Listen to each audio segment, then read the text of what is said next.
Are you nervous about an upcoming speech or presentation you need to give?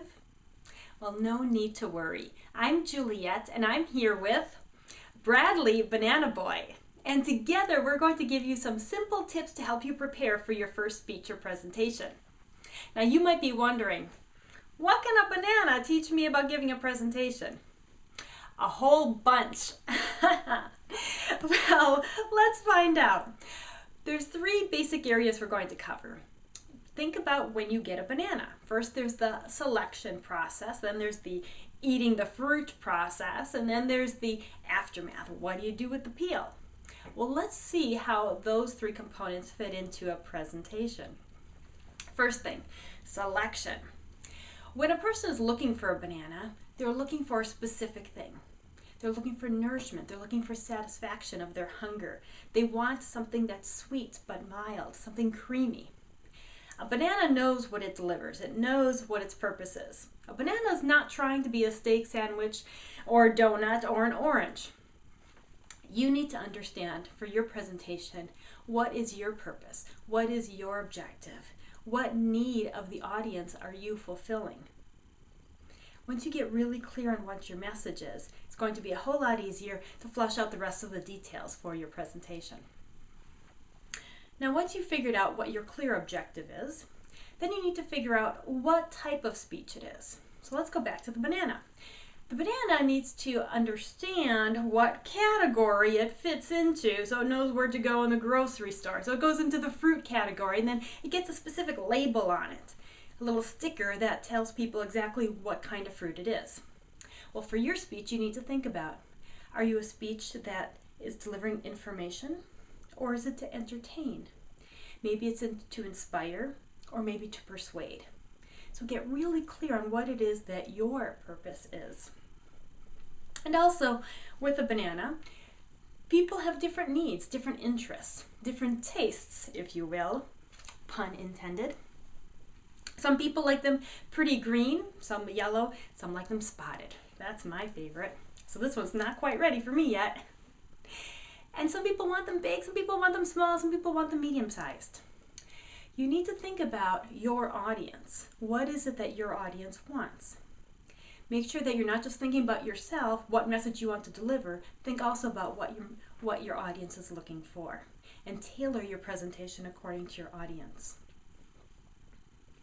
Keep in mind that sometimes your audience is not all going to be the same, perhaps even most of the time. So if there will be probably some presentations you give where not everybody from the audience is going to be completely satisfied because you didn't deliver exactly what they were looking for. You know what? That's okay. You have to be willing to say that some people like green bananas instead. All right, now that you've selected the fruit and you've selected your presentation, let's move on to the next stage.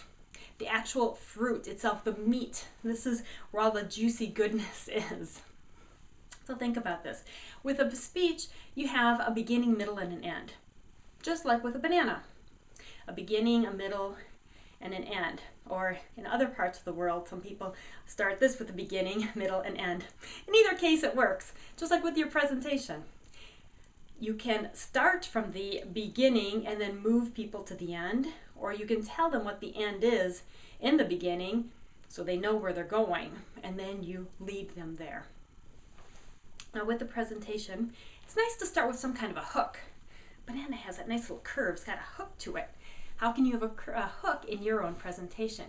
Can you start with some kind of engaging question or interesting statistic or fact? Get us engaged, get us thinking.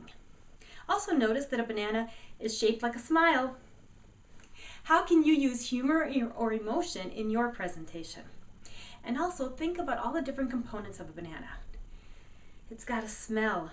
It's got a creamy texture and taste. It's got a nice contrast in color. Once you open it up, you've got that creamy white in contrast to the green and the yellow.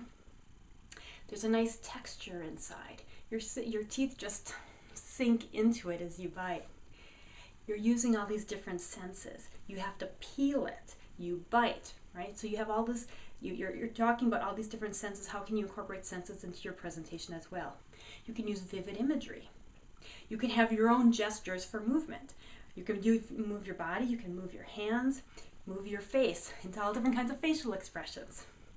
Also notice that the banana is not just flat. It's got variety. It's got a curve to it, right? Well, think about having some variety in your voice as well. Sometimes it's low, sometimes it might be high. Sometimes it might be loud, sometimes it might be quiet. Sometimes you might talk quickly and then slow down and pause. So how can you have some variety? All right, and then also, sometimes when you open up the banana, there's a brown spot. What do? Most people cut that out. Same thing in a speech. Write your speech, organize it, outline it, flush out, all the details. Go through it, practice it, rehearse it. Maybe get feedback from other people or videotape yourself doing it so you can notice for yourself what can probably be cut out, because chances are there's something that can be cut. And finally, the last step, the aftermath. The speech is done or the banana has been eaten. Now you might think, that's trash, right? Oh no, compost. Well, what happens in a compost pile? Take this, you put it into the pile, you mix it up. Over time it transforms. It transforms into something that's rich, that can be used to help some other plant grow. Think about that for your own speech. How can there be some kind of takeaway so that speech and whatever feelings you conjured up or thoughts you conjured up don't just end at the speech, but it has some continuing life afterwards? How can you plant a seed, have a call to action, do something so that there's some life after the speech itself? There's something that carries on. All right, we've gotten some great tips from my great friend here, Bradley Banana Boy. Quick little recap. Think about the selection process. What's your purpose? What category do you fit into? Realize you can't be everything to everybody. Think about the fruit, the substance.